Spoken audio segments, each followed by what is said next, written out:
कब्र में हुजूर आए बचाने के लिए और देखा तू है और नाराज होकर मुंह फेर लिया। तू कहां जाओगे? किसकी बारगाह में अर्जियां लगाओगे? किसको दुहाई दोगे? किसकी दुहाई दोगे?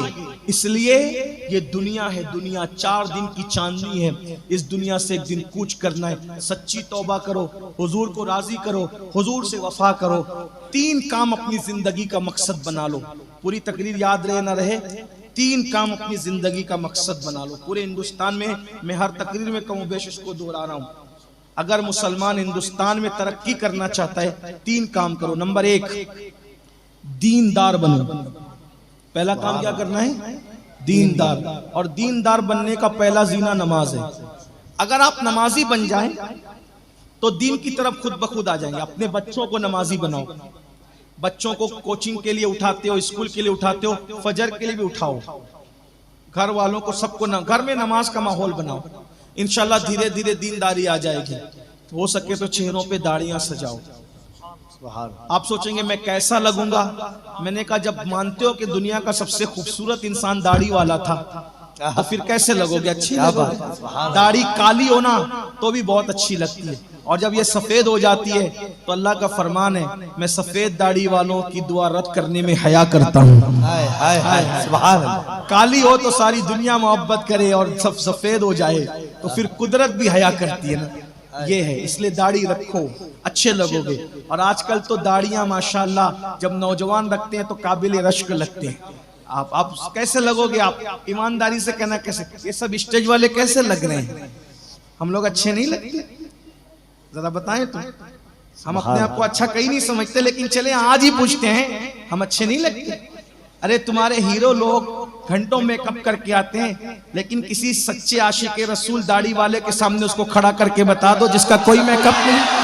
सुभान अल्लाह। जाओ ले आओ किसी भी, चैलेंज करता हूं। और एक बात आपको बताऊं, ये हमारा मेकअप नहीं, ये दिलों का इश्क है। वो हीरो जैसे जैसे बुढ़ा होता है उसकी मकबूलियत कम होती जाती है, और आशिक जैसे जैसे बुढ़ा होता है उसकी मकबूलियत बढ़ती चली। सुभान अल्लाह।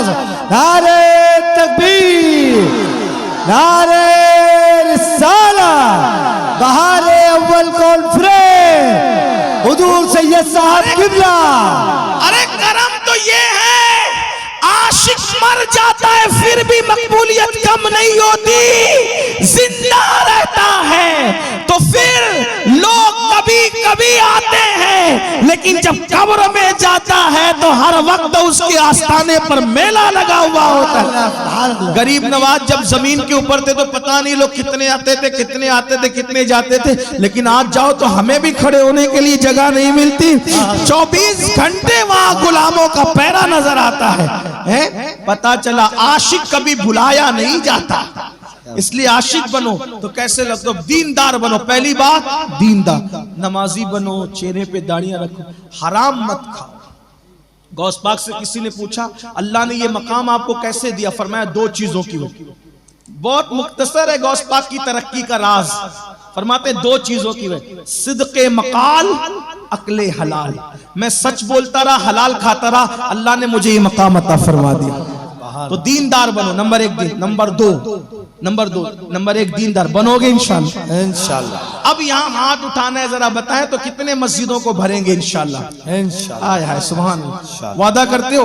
करोगे तो भी फर्ज है, नहीं करोगे तो भी फर्ज है। बोलो वादा करते हो? इंशाल्लाह। आज से नमाज पढ़ेंगे इंशाल्लाह। ए अल्लाह, हाथ उठाना इनका काम, इन हाथों की लाज रखना तेरे करम पर है इंशाल्लाह। दीनदार। नंबर 2 मालदार बनो। नंबर 2 मालदार। आप सोचेंगे ये कौन सा दुनियादार मौलवी उठा करके लाया जो मालदार बनने की बात। हम तो अब तक तबलीगी जमात से यही सुनते रहे कि गरीबों का मजहब इस्लाम है। उन्हें पता ही नहीं है बेचारों को इस्लाम क्या है। हाँ, आपको बताऊं, रसूल आजम से लेके गौसे आजम तक कोई गरीब था ही नहीं। सुभान अल्लाह। ये जो कहते हैं ना गरीबों का मजहब है, झूठ बोलते हैं। इस्लाम गरीबों का मजहब नहीं है। चंद गरीब थे, अक्सर मालदार थे।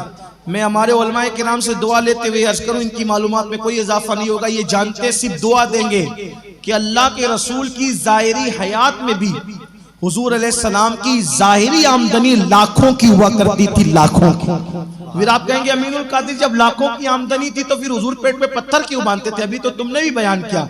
मैंने कहा तालीम उम्मत के लिए बांधते थे। लाखों की आमदनी होती थी, सुबह आती थी, शाम तक सब तकसीम कर दिया करते थे। सुभान अल्लाह, सुभान अल्लाह। हाँ, हुजूर अलैहिस्सलाम के कीमती कपड़े होते थे। हुजूर यमनी जुब्बे पहन